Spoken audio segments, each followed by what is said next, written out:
Hello everyone, আসসালামু আলাইকুম। কেমন আছেন সবাই? আশা করি ভালো আছেন, ভালো থাকেন। সবার জন্য শুভকামনা।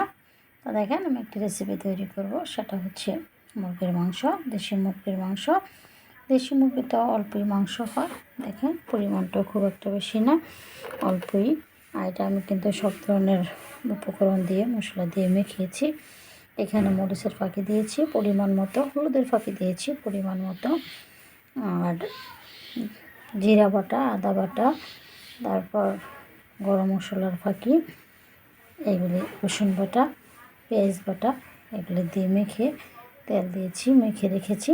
তো এখানে বিষয়টা হচ্ছে যে এটা মেখে রেখে দিলে টেস্ট দ্বিগুণ বাড়ে। তো এটা মেখে রেখে দিলাম। এখন চুলাতে বসাবো। আর তার মধ্যে আমি কিছুক্ষণ পরে একটু আলু অ্যাড করবো, একটু ঝোল রান্না করব। এই জন্য আমি এটা মেখে রেখে দিয়েছি একটু টেস্ট বেশি হওয়ার জন্য। তো দেখেন, এটাকে এখন আমি কিন্তু চুলায় বসাবো। তেল দিয়েছি সব কিছু, বসিয়ে দিলাম চুলায়। এখন আমি এটাকে নেড়ে ফেড়ে ঢেকে দিব। এটা হচ্ছে দেশি ছোট্ট একটা মুরগি। তো এখন আমি ঢেকে দেব। দেখেন বন্ধুগণ, আমার রেসিপিটা কিন্তু কষানো হয়ে গেছে। দেখেন এভাবে কিন্তু তেল করে কষিয়ে তারপর কিন্তু চুল দিতে হবে। যতক্ষণ পর্যন্ত পানি থাকে ততক্ষণ পর্যন্ত এটা ঝোল দেওয়া যাবে না, কষানো হবে না।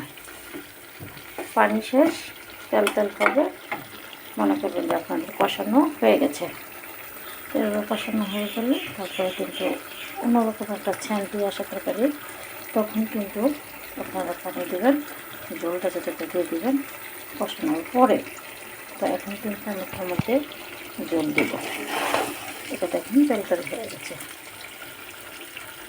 সব ঠিকঠাক আছে, তেল হয়ে গেছে। আর কষানোর সময় মানে এটা জিপায় লাগালে বোঝা যায় যে এটাতে কী পরিমাণের মশলা ঠিকঠাক আছে কিনা, এটা হচ্ছে বিষয়। তো ঠিকঠাক আছে। তো এখন আমি এটাকে ঝোল দিয়ে দেবো।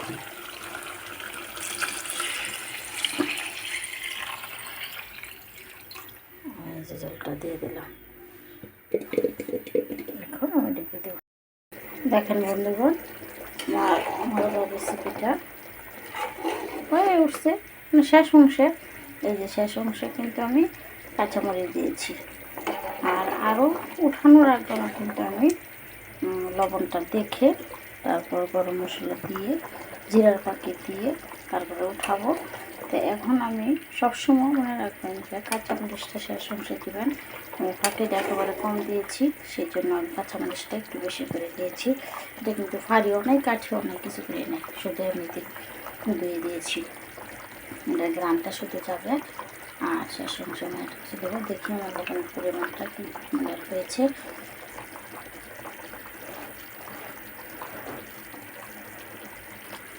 লবণটা একটু লাগবে, তখন দেখে দিই। বন্ধুগণ, আমার রেসিপিটা হয়ে গেছে। দেখেন দারুণ দেখাচ্ছে। দেশি মুরগির ঝোল রান্না করেছি আজকে।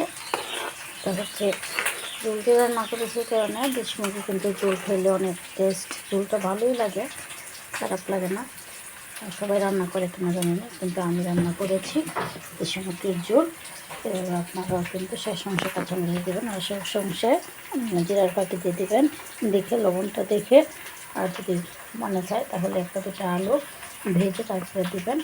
এটা করলে আসার সময় কাঁচামরিচ দেবেন। এভাবে রান্না করলে কিন্তু দারুণ টেস্ট। তো আমি এভাবে রান্না করেছি। তো সবাই এভাবে রান্না করবেন এবং খাবেন এবং আমাকে কমেন্ট করবেন। সবাই ভালো থাকবেন। আল্লাহ হাফেজ।